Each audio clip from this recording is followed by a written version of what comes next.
Hello dear student, welcome back to VCC education. हम इसके पहले आपको फिजिक्स का वीडियो हमने बनाया था।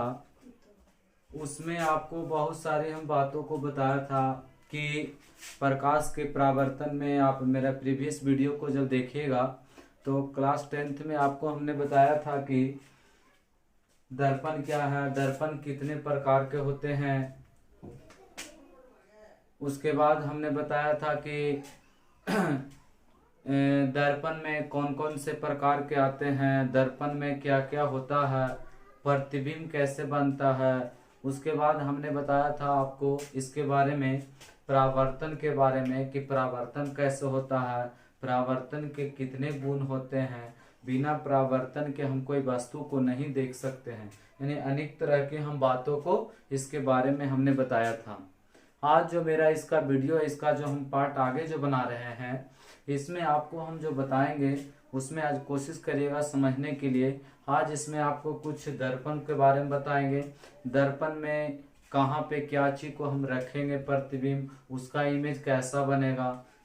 हमने बताया था कि प्रतिबिंब जो कैसा बनता है या प्रतिबिंब का निर्माण कैसे होता है। यानी अनेक तरह की बातों को हम आज इसमें डिस्कस करेंगे। और इसके बाद कुछ आपको इसमें सूत्र भी आएंगे कि कौन सूत्र क्या होता है, कैसे इसमें बताया गया है। यानी आप इसको अगर शुरू से आप लास्ट तक वीडियो देखिएगा तो आपको बहुत सारी बातों माने बेहतरीन ढंग से आपको समझ में आ पाएगा। इसलिए आप इसको एक बार समझने की कोशिश करिएगा, ठीक है। तो चलिए आज हम आपका वीडियो स्टार्ट करते हैं। यहाँ से चैप्टर था क्लास 10th में प्रकाश का परावर्तन हमने पढ़ा रहा था। तो प्रकाश का परावर्तन हम बताए थे, इसमें हमने गुण बताया था कि परावर्तन के दो गुण हैं। परावर्तन के कितने गुण हैं? दो गुण। यानी पहला बताए थे कि आपतित किरण, परावर्तित किरण तथा अभिलंब तीनों एक ही तल में हो। दूसरा हमने बताया था कि आपतन कोण बराबर परावर्तन कोण। यानी इसमें हमने बताया था कि किसको क्या कहते हैं, परावर्तक सतह किसको कहते हैं। हमने बताया था दर्पण के बारे में कि दर्पण है क्या, आज इसी पे मेन फोकस है। इंग्लिश में इसको बोलते हैं मिरर, ठीक है। दर्पण को इंग्लिश में हम क्या बोलते हैं? मिरर। हमने बताया था कि मिरर क्या है, इसमें एक परावर्तक सतह होता है और एक रंगा हुआ पार्ट होता है। यानी एक परावर्तक सतह माने आगे की ओर जिसमें हम चेहरा देख सकते हैं या कोई वस्तु दिखाई देता है, वो हो गया परावर्तक सतह। और दूसरे साइड हम उसको क्या करते हैं? रंग देते हैं। तो दर्पण किसको कहते हैं? तो बोलेंगे कि वैसा परावर्तक सतह जिसका एक भाग रंगा हुआ हो उसे हम दर्पण कहते हैं। वैसा परावर्तक सतह जो एक भाग रंगा हुआ हो और दूसरे भाग चिकना यानी ऐसे ही हो, उसे हम दर्पण कहते हैं, ठीक है। हमने बताया था कि दर्पण मुख्यतः जो होता है वो दो प्रकार का होता है। पहला इसमें हमने बताया था कि मुख्यतः इसमें दो, पहला हमने बताया था समतल, ठीक है, और दूसरा बताया था गोलीय। समतल, ठीक है, प्लेन, और दूसरा हो गया स्फेरिकल। दर्पण कितने प्रकार के बताएं? दर्पण आपका दो प्रकार का हो गया। पहला हमने बताया समतल और दूसरा होता है गोलीय।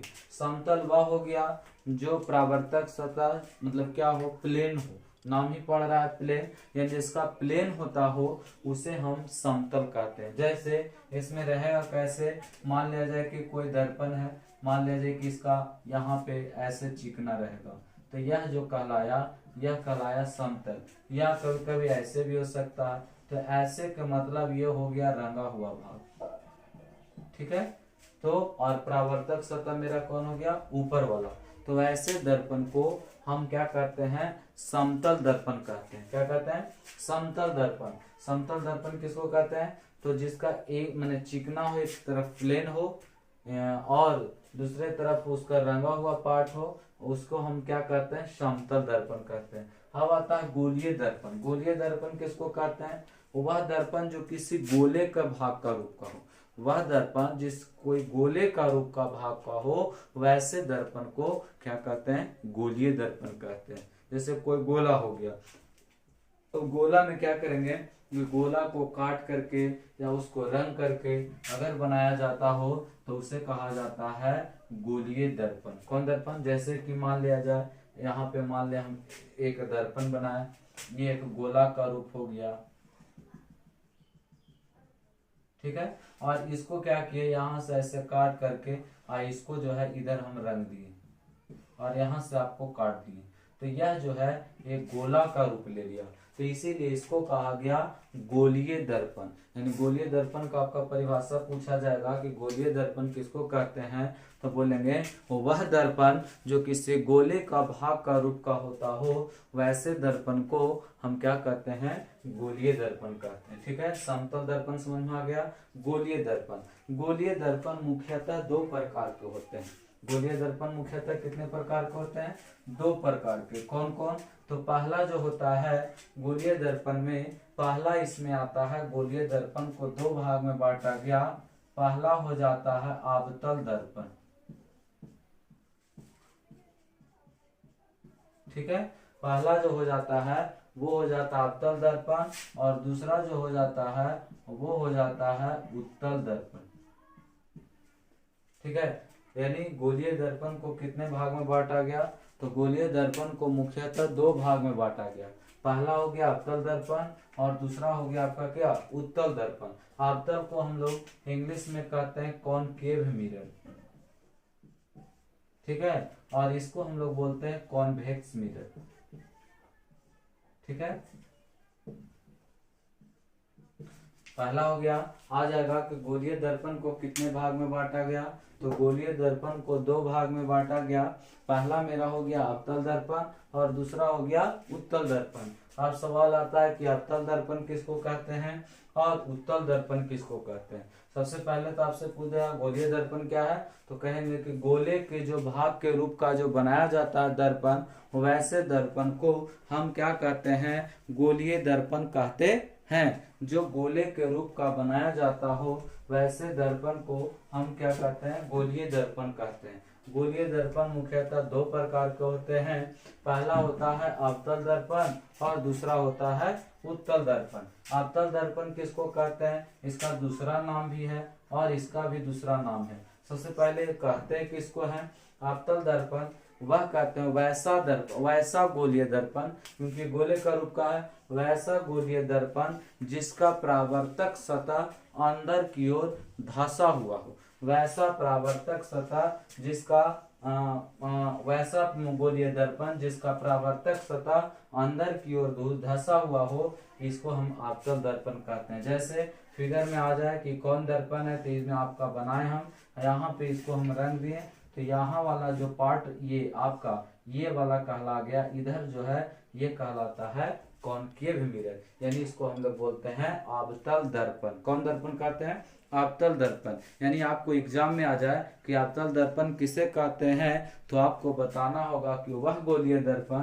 जिसका परावर्तक सतह अंदर की ओर, परावर्तक सतह माने ये हो गया और ये मेरा रंगा हुआ पार्ट हो गया, ठीक है, जिसका परावर्तक सतह अंदर की ओर धंसा हुआ हो, वैसे दर्पण को हम अवतल दर्पण कहते हैं। क्या कहते हैं, अवतल दर्पण।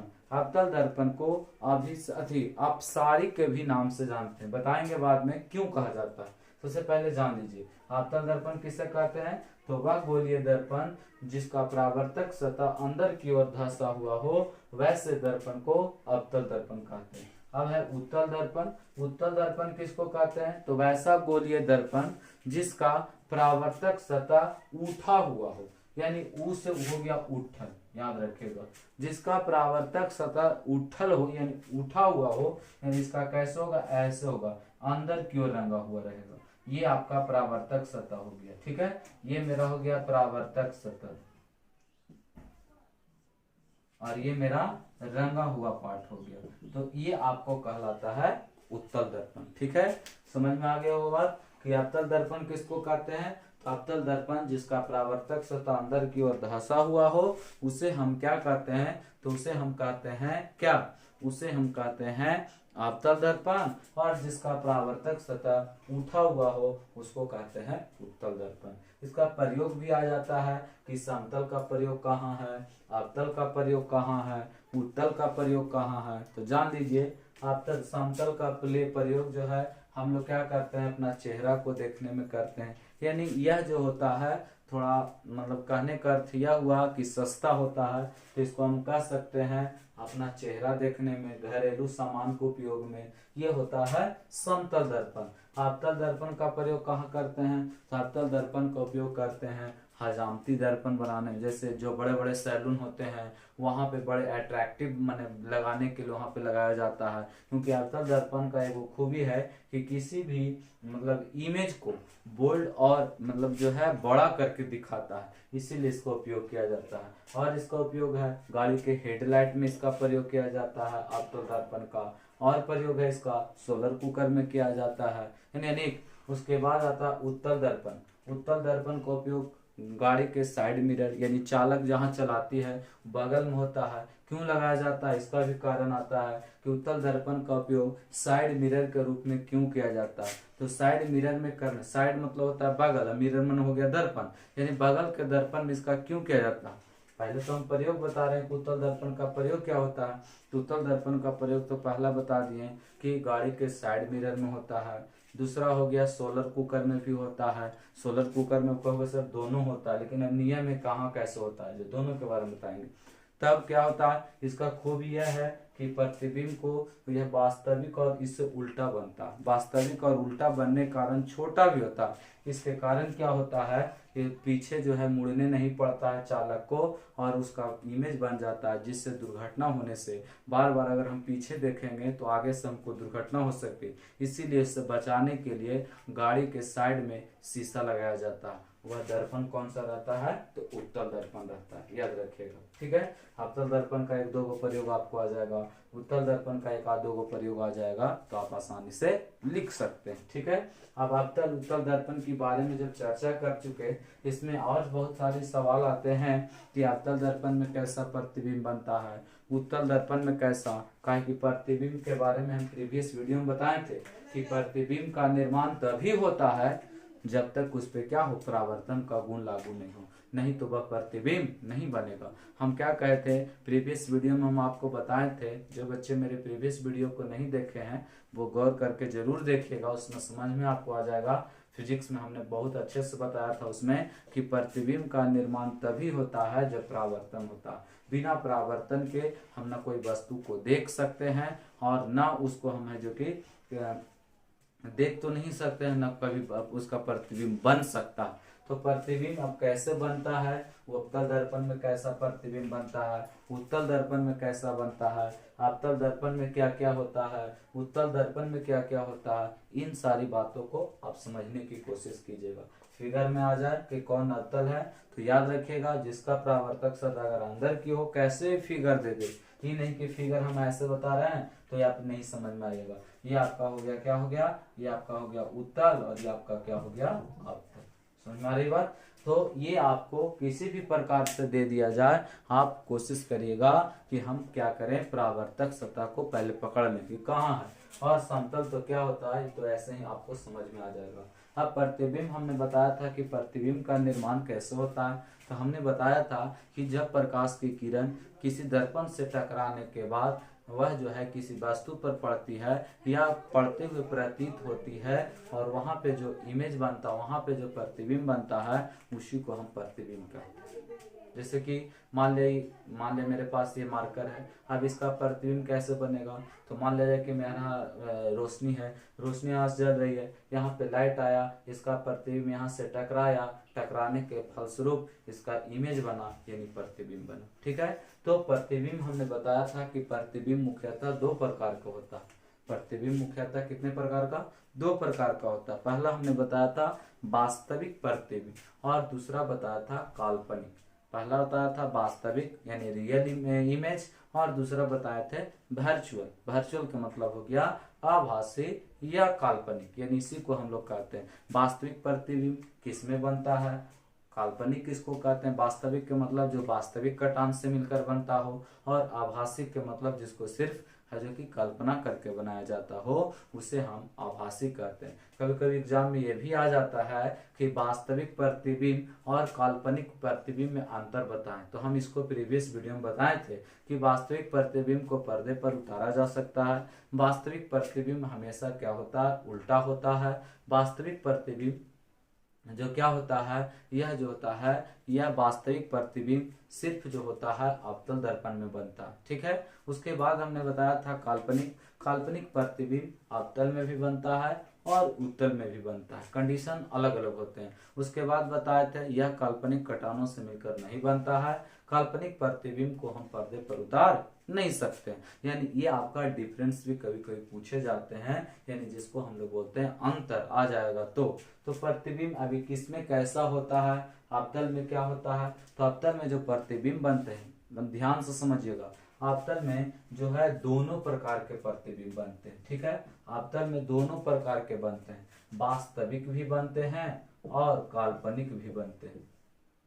वास्तविक भी बनते हैं और क्या बनते हैं? काल्पनिक भी बनते हैं। या इसी को, काल्पनिक को ही कई कई बच्चे समझ नहीं पाते हैं, इसी को हम आभासी भी कहते हैं। ठीक है। और वास्तविक प्रतिबिंब जो होता है यह हमेशा क्या होता है? उल्टा होता है। ठीक है, उल्टा। और काल्पनिक प्रतिबिंब जो होता है सीधा होता है। काल्पनिक हमेशा क्या होता है? सीधा। तो अवतल दर्पण में दोनों प्रकार के प्रतिबिंब बनते हैं। आ जाएगा एग्जाम में कि अवतल दर्पण में खाली स्थान प्रतिबिंब बनते हैं, वास्तविक काल्पनिक दोनों, इनमें से कोई नहीं।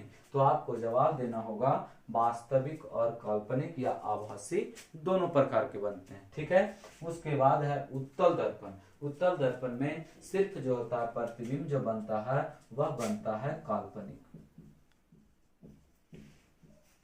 ठीक है। उत्तल दर्पण में जो प्रतिबिंब बनता है वह हमेशा क्या बनता है? काल्पनिक बनता है। इसका कारण क्या है, सब हम रीजन आपको बताएंगे। इसके लिए पहले समझ लीजिए कि अवतल दर्पण में कौन कौन चीज होते हैं, उत्तल दर्पण में क्या क्या होते हैं, यानी जिसको हम लोग यानी टर्म समझाएंगे कि अगर इसमें क्या होता है, ध्रुव कहाँ रहता है, फोकस कहाँ होता है, वक्रता केंद्र कहाँ होता है, यानी इन सारी बातों को हम इसमें बता रहे हैं। इतना आपको समझ में आ गया हो गया।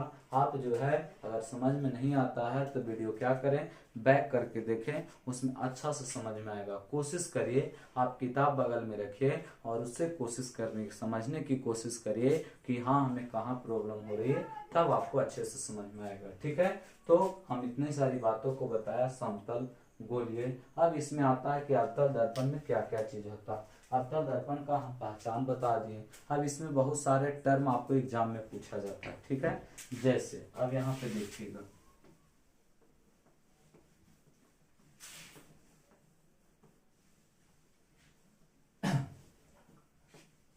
देखिए समझिएगा, इसमें आपको क्या कहेगा, जैसे कि हम यहाँ पे एक गोलीय दर्पण बनाए। ठीक है, एक हम गोलीय दर्पण बनाए, ये मेरा एक गोलीय दर्पण हो गया। ठीक है। अब यहाँ से इसको हम क्या किए, थोड़ा सा हटा दिए, समझने की कोशिश करिएगा।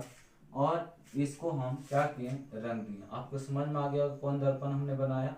यह जो दर्पण हमने बनाया, यह बनाया आपका क्या, यह आपका हमने बनाया अवतल दर्पण। ठीक है, क्योंकि इसका परावर्तक सतह क्या होता है, अंदर की ओर आपका धंसा हुआ रहता है। ठीक है। अब इसमें हम एक लाइन खींच देते हैं, समझने की कोशिश करिए कि इसको क्या कहते हैं। यहाँ पे नाम दे दिए एक्स डैश, और यहाँ पे मेरा हो गया एक्स, और यहाँ पे हो गया क्या, इसको बोलते हैं ओरिजिन, यानी ये मेरा हो गया सेंटर। ठीक है। सेंटर को हम लोग सी द्वारा डिनोट करते हैं, समझने की कोशिश करिए। यहाँ पे क्या हो जाता है, तो इसको कहते हैं ध्रुव। क्या कहते हैं, ध्रुव। इसको हम लोग जो है पी द्वारा डिनोट करते हैं, पी फोर होता है पोल। ठीक है। उसके बाद जो होती है, आप समझने के यहाँ पे समझिएगा। अब यहाँ पे पहले समझने से पहले दो तीन चीज हम समझाना चाहेंगे कि इसमें क्या होता है। परावर्तन के जब हम गुण बताए थे तो उसमें आपको दो तीन गुण बैक में यहाँ पे हम समझाना चाह रहे हैं। पहले समझिएगा समतल दर्पण में, उसके बाद हम गोलीय में बताएंगे। ठीक है, क्योंकि इसी से समझ में आएगा। मान लिया जाए कि समतल में हमने बताया था या नहीं बताया था, तो इसमें हम समझाने की कोशिश करेंगे कि जब प्रकाश की किरण यहाँ से आती है, दर्पण से टकराती है, तो यहाँ पे रिटर्निंग हो जाती है। तो यह जो दर्पण से टकराती है, यहाँ से जब चली प्रकाश की किरण और यहाँ से जब गई, तो क्या हो रहा है, कभी गौर किए होंगे, मतलब कहने का अर्थ है प्रकाश जो है अनंत से आ रही है। अगर अनंत से आती है और अगर वह दर्पण से टकराती है, तो यहाँ पे क्या होता है, ये फोकस से होकर गुजरती है। ध्यान रखिएगा कि जैसे कि मान लीजिए कि ये समतल दर्पण, ऐसे भी हम बना सकते हैं पर फिगर, ठीक है। पहले हम इसको समझाने की कोशिश कर रहे हैं। मान ले रहे कि यहाँ से चली तो इधर रिटर्निंग की, क्योंकि इधर तो रंगा हुआ पार्ट है, तो जब इधर रंगा हुआ पार्ट है तो यहाँ पे तो रिटर्निंग आपका इधर हो गया, ठीक है। यहाँ से चली तो यह जो चली यहाँ से, तो इसका हमने बताया था रीजन कि अगर यह अनंत से आ रही है प्रकाश, क्योंकि अनंत मतलब जहां कोई इसका मैंने पता नहीं हो, तो यह जो होती है फोकस से होकर गुजरती है। इसका गुण होता है, जैसे कि मान लिया जाए कि हम लोग मोबाइल जलाइए, आप मोबाइल में क्या कीजिए, आप है जो कि मान लीजिए कि ऐसे करके फोकस मारिए, मान लिया कि हम व्हाइट बोर्ड है मेरे पास, इस पर अगर हम ऐसे तिरछे करके मारते हैं लाइट, तो यह तिरछे ही जाएगी। यानी कहने का अर्थ है कि यहाँ से मारे तो जितना कोण के एंगल से हम भेजेंगे उतने एंगल से वो भी निकलेगा। ये गुण होता है प्रकाश का, क्योंकि प्रकाश का गुण है, परावर्तन का गुण ऐसा होता है कि यह हमने बताया भी था गुण में कि यह जो होता है आपतित किरण अपरावर्तित किरण की ओर लौट जाती है। तो पहला गुण तो इसमें ये ध्यान रखिएगा कि जब प्रकाश की किरण अगर अनंत से आ रही हो, प्रकाश की किरण चाहे समतल हो चाहे गोलीय दर्पण हो, यह हमेशा फोकस से होकर जाएगी। फोकस के मतलब कहाँ पे होता है वो भी बता रहे हैं, ठीक है। तो पहला गुण समझा दिए। दूसरा गुण यह होता है कि जब प्रकाश की किरण अगर वक्रता केंद्र से टकरा के जा रही है, वक्रता केंद्र यानी सी से, तो वह भी गुण है तो वह वक्रता केंद्र से रिटर्निंग हो। जैसे इसमें हमने समझाया था वक्रता केंद्र कैसे, जैसे हमको आपको बताएंगे कि जब प्रकाश की किरण अगर ऐसे आया अभिलंब की ओर मारे, जैसे सीधा हम टॉर्च मारे तो ये सीधे रिटर्निंग करेगी, इसका गुण है। जैसे आप कभी कभी गौर किए होंगे कि जैसे कि मान लिया सीधे आप किसी के आंख पे टॉर्च मारिए तो क्या होता है, वो एकदम अकचका जाता है, लगता है कि जैसे कि उसको कुछ दिखाई नहीं दे रहा, ठीक है। यानी आंख पे डायरेक्ट, यानी जैसे हम इसको मारे यानी वक्रता केंद्र से अगर मारेंगे तो यह रिटर्निंग किस से करेगी, वक्रता केंद्र से होकर जाएगी, ठीक है। यानी और तीसरा जो गुण होता है, अगर इसको हम ध्रुव से भेजेंगे, यानी मान लीजिए कि प्रकाश की किरण अगर हम ध्रुव से जाएंगे भेजेंगे, तो वह जो क्या होती है, ध्रुव से भेजने पर वह जो है जैसे कि प्रकाश की किरण मान लिया यहाँ पे ध्रुव है, अगर यहाँ से हम इसको ध्रुव पर भेजेंगे तो यहाँ पे जैसे आई है वैसे ही लौट जाएगी। जैसे मान लीजिए कि यहाँ पे फोकस हो गया या मूल बिंदु हो गया, उसी प्रकार यहाँ पे हो गया, तो यहाँ से भी जाएगी। तो ये 3-4 गो गुण को पहले आपको याद कर लेना। सबसे पहले कौन कौन टर्म होता है वो समझ लीजिए, उसके बाद इसमें कितने माने टर्म होगा अवतल में, तो अवतल में आपको हम अभी बताए थे कुछ देर पहले कि दोनों प्रकार के प्रतिबिंब बनता है। प्रतिबिंब कैसे बनता है वो भी बताएं, इधर जितना भी बनेगा वो कैसा बनेगा, इधर जितना भी बनेगा वो कैसा बनेगा, अभी हम सभी चर्चा कर रहे हैं। पहले आप कोशिश करिएगा, इसके बाद आपको इसी में आपको हम डायग्राम भी आपको वीडियो में देंगे कि आपको समझ में आ जाएगा। बीच बीच में जो हम बताएंगे उसको डायग्राम के भी माध्यम से आप देख सकते हो वहाँ पे कि हाँ कैसे होता है, ठीक है।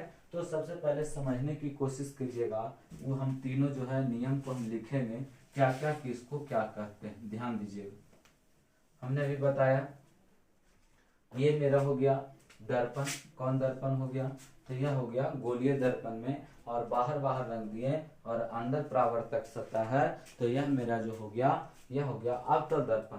हम अभी बता रहे थे कि यह हो गया वक्रता केंद्र, क्या हो गया, ये मेरा हो गया ध्रुव, और यह हो गया मेरा कौची प्रधान अक्ष, या इसी को क्या कहते हैं, मुख अक्ष कहते हैं। यानी अगर परिभाषा आ जाए, जैसे यहाँ पे 3-4 टर्म समझने की कोशिश करिएगा।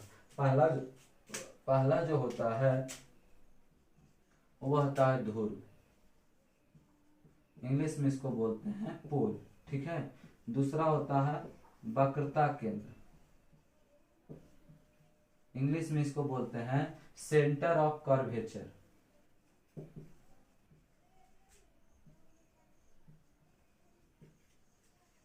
उसके बाद तीसरा होता है प्रधान अक्ष, प्रधान अक्ष को हम लोग इंग्लिश में कहते हैं प्रिंसिपल एक्सिस,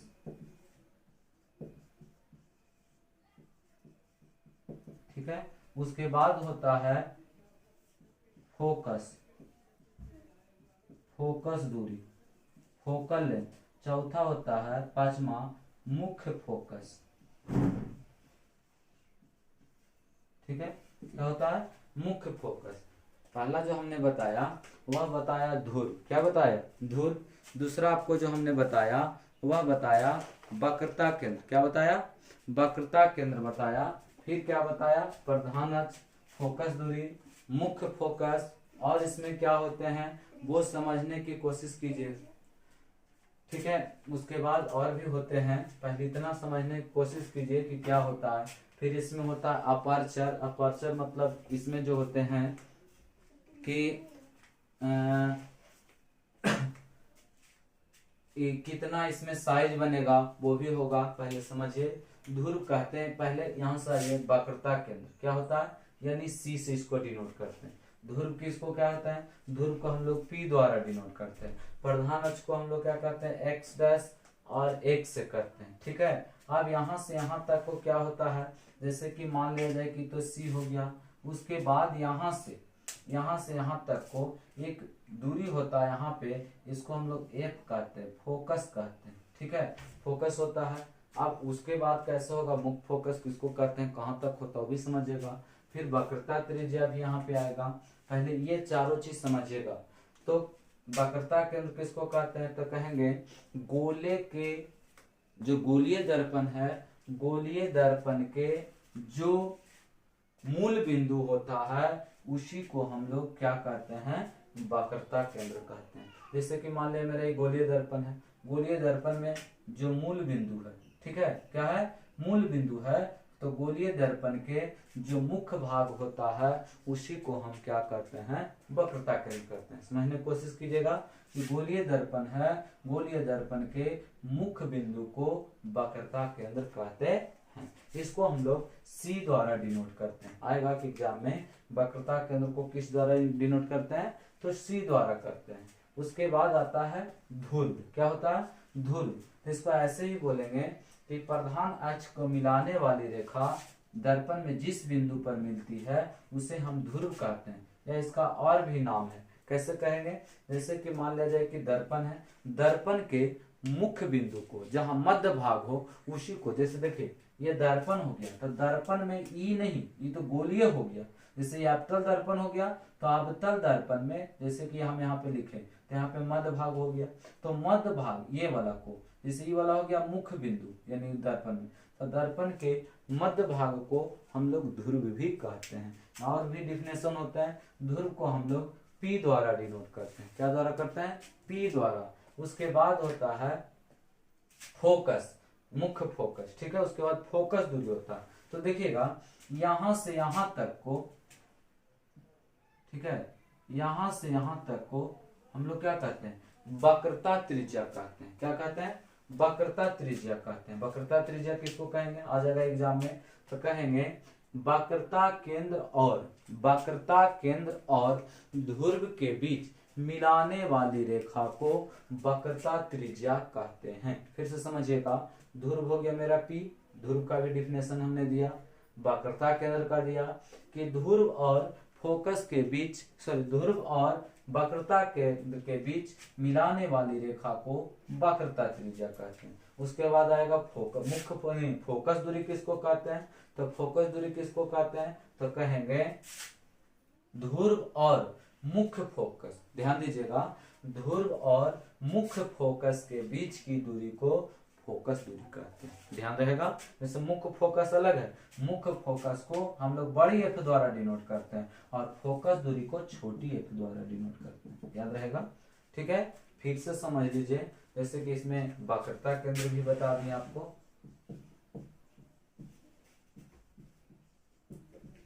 ठीक है, वक्रता केंद्र यहाँ पे, और इसी में सॉरी वक्रता त्रिज्या ये भी हो गया। इसको हम लोग आर द्वारा डिनोट करते हैं। कौन सी द्वारा?